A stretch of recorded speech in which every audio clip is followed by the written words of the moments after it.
குடிக்க பணம் கொடுறா என்று மாற்றுத்திறனாளி ஒருவரை மதுபோதையில் இருந்த இளைஞர் ஒருவர் ஈவு இரக்கமின்றி கொடூரமாக தாக்கிய காட்சிகள்தான் இவை.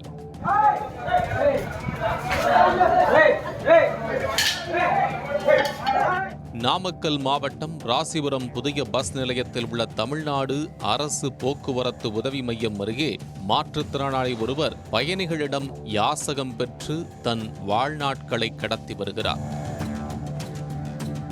இந்நிலையில் அங்கு பயங்கர குடிபோதையில் வந்த இளைஞர் ஒருவர் குடிப்பதற்கு பணம் இல்லை, பிச்சை எடுத்த காசை கொடுறா என்று கேட்டு வாக்குவாதத்தில் ஈடுபட்டுள்ளார். அப்போது மாற்றுத்திறனாளி பணம் தர மறுத்ததால் அவரது முகத்தில் காலால் எட்டி உதைத்தும் பிரம்பால் அடித்தும் பணத்தை பிடுங்கியுள்ளார்.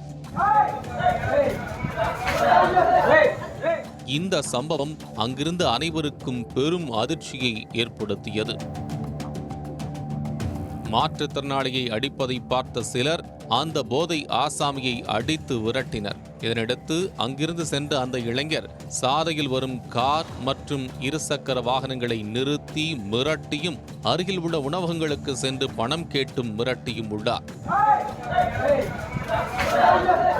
எப்போதும் பரபரப்பாக இருக்கும் சாலையில் 1 மணி நேரமாக மதுபோதையில் இளைஞர் செய்த அட்ராசிட்டியால் எரிச்சலடைந்த பொதுமக்கள் காவல்துறைக்கு தகவல் தெரிவித்தனர். ஆனால் அப்பகுதிக்கு போலீஸ் யாரும் வரவில்லை என்றும் மதுபோதையில் இருந்த இளைஞனை யாரும் காவல் நிலையத்தில் பிடித்து ஒப்படைக்கவில்லை என்றும் பொதுமக்கள் கவலை தெரிவித்துள்ளனர்.